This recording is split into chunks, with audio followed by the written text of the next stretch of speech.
Chapter 96, 6th year, September. Wednesday, September 1st, 1976. This is the year, lads. This is the year it finally happens. 6 years of waiting and it all pays off. You can't be talking about what I think you're talking about. Remus raised an eyebrow over the top of his book. Oh, yes. James was beaming like a drunkard. Lily Evans is definitely going to realise she's mad about me. I can feel it. Are you sure, though? Sirius smirked. You've had these feelings before. I have. James nodded, respectfully. You're quite right, Padfoot. But something is different this time. I can practically taste it. Love is very much in the air. Or lust. Remus muttered, flipping his page over. You're probably just picking up on the raging hormones coming off these idiots. He nodded at Sirius and Peter, who both kept glancing out of the train window, looking for their respective girlfriends. Who are you calling an idiot, Mooney? Sirius retorted. I can't help it if I drive women wild with desire. Sirius, bloody black, I could kill you! Mary's furious shriek could have shattered glass. Sirius practically leapt 2 feet off his seat. Remus gave a satisfied nod. Wild with something anyway. James guffawed, nearly choking on the Bertie Bott's every flavour bean he had been chewing. No one was happier about Remus and Sirius's reconciliation than James.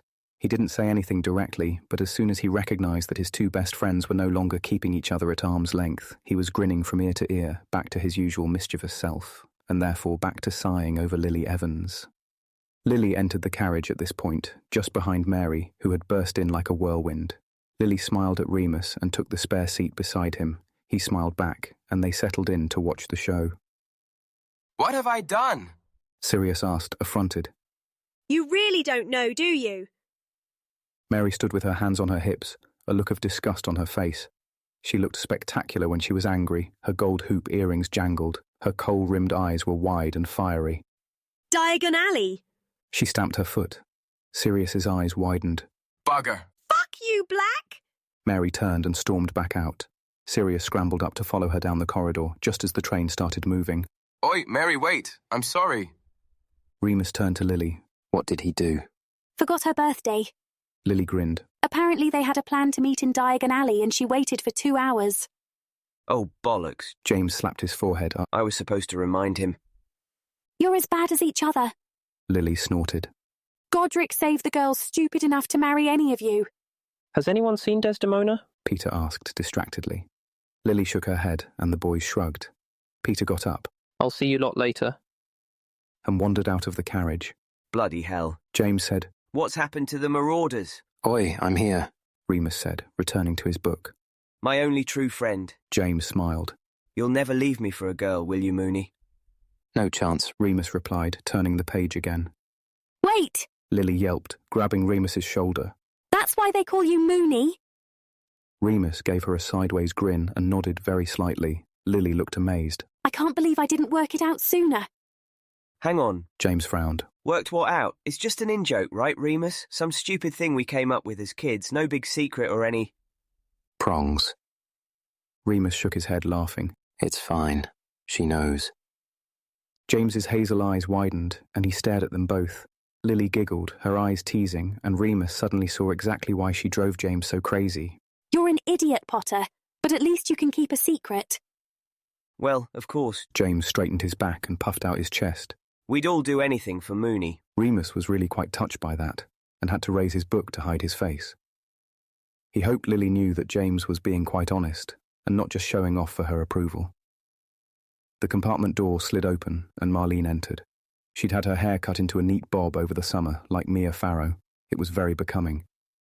She smiled and nodded at her friends, sitting down next to James. Sirius and Mary are having a proper screaming match out there. It's mental.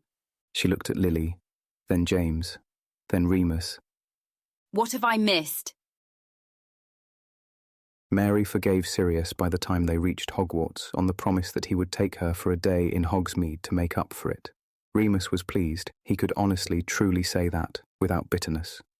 He felt that Sirius had drawn a line under their kiss back in the Potter's bathroom, and it was up to him, Remus, to honour and respect that line. Sirius liked Mary. Remus would just have to get over it, that's all. And yes, fine. Sometimes Remus fantasized about kissing the hollow of Sirius's collarbone, about tracing a line from the pit of his throat down to his navel. So what? That was purely Remus's problem. He'd have to focus his attentions elsewhere. Perhaps Christopher had become dazzlingly attractive over the summer. The feast and the sorting was as magnificent and reassuringly predictable as ever. The friends chatted about their new timetables. Lily was extremely disappointed to find out that Remus had chosen to drop potions, but he promised to keep giving her a run for her money and charms, their summers, tactfully avoiding Mary's birthday, and the looming pressure of any WTS. All blissfully normal, Remus thought to himself as they finished their puddings and got up, yawning, ready for bed. I'm knackered, James said, stretching. Early night tonight, eh, Marlene? Practice first thing. Oh no, you don't, Potter. You're coming with me. Lily said sternly. He blinked, as if he couldn't believe his luck. She frowned. We've got to lead the first years to bed. Have you already forgotten you're a prefect? Oh shit, yeah. Whoops. Lily tutted, getting up. We'll work on your language too. Come on. She looked at the others. Passwords Lionheart. They thanked her and went on ahead, leaving James behind, looking confused but grateful. Sirius flung himself into the largest, comfiest couch in the common room, taking up enough space for 3 people. Mary joined him with an indulgent smile, settling her little feet across his legs. Peter and Marlene started a game of chess on the carpet in front of the fire, and Remus picked up his book. Everything as it should be, he smiled peacefully. A chapter in, Sirius evidently grew bored. When's our first party, then? He asked the general room. Our first match is in November. Marlene said from the floor, her eyes on the game. You couldn't look away for a moment when you were playing Peter. No one knew how he did it. You can organise the victory party if you want, Black. That's ages away. Mary purred. Halloween? Close to your birthday. We can do it after the feast. Remus's stomach rumbled at the mention of a feast. He put down his book. Wonder if there's time to go down to the kitchens. You can't possibly be hungry. Sirius arched an eyebrow. You had 3 helpings of pudding. You're probably right. Remus sighed and settled back into the armchair. He shifted sideways, dangling his long legs over the end, kicking off his dirty tennis shoes, and returned to his book. It was Dickens, the Pickwick Papers, and funny, but dry, so that you had to really focus in order to actually find the funny bits. Unfortunately, a full stomach, a long day, and a warm fireplace were not conducive to concentration, and Remus soon dozed off. It must have been only half an hour that had passed when Remus snapped awake at the sound of raucous laughter. Stay still, Potter. I'm trying. Remus blinked a few times, confused and groggy. He stared around to find Peter and Marlene rolling on the hearthrug, giggling, Mary standing next to Lily near the portrait hole, where James appeared to be performing a very complicated and vigorous Irish jig. Remus smiled sleepily and straightened up, his back sore from sleeping all folded up like a deck chair. He turned left just to get the gristle in his neck to pop, and caught Sirius watching him with a soft, unconscious smile. Remus raised an eyebrow which seemed to break the spell, and Sirius blinked, then looked away quickly. What happened? Mary was asking, with hands on her hips. Silly Pratt was showing off, as per usual. His hex hit a suit of armour and backfired. Lily was half laughing, half trying to corner James for long enough to perform the counter-jinx. Who were you trying to hex? Sirius stood up now, crossing the room. Bloody Mulciber, James said, a comical frown on his face as his legs flew about energetically beneath him. Petrificus totalis. Sirius said, with a yawn. James froze still, and fell to the ground as stiff as a board. Black. Lily sighed. What? Sirius grinned. I was only trying to help. Remus giggled, still stretching. It was probably time for bed. He got up slowly as Sirius, Mary and Lily stood over James, arguing over which spell to break first, the dancing one or the petrifying one, and Sirius was in favour of simply levitating him up to bed as he was. Just as Remus was heading in the direction of the boys' dormitory, he caught sight of Christopher. The 5th-year boy was coming down the stairs, with a shiny silver prefect's badge pinned proudly to his chest. Unfortunately, Christopher had not become incredibly good-looking over the summer, in fact, quite the opposite. He had obviously been somewhere very hot and sunny over the summer, and his pale English skin was scorched bright red and peeling grotesquely at his nose. They stared at each other for a moment before Christopher looked at his feet, then walked away without a word. Remus felt the sting of guilt. He'd have to apologise at some point. Wednesday, September 8th, 1976. With your owls now behind you, and your newts over a year away, do not fall into the trap of believing that this will be an easy year.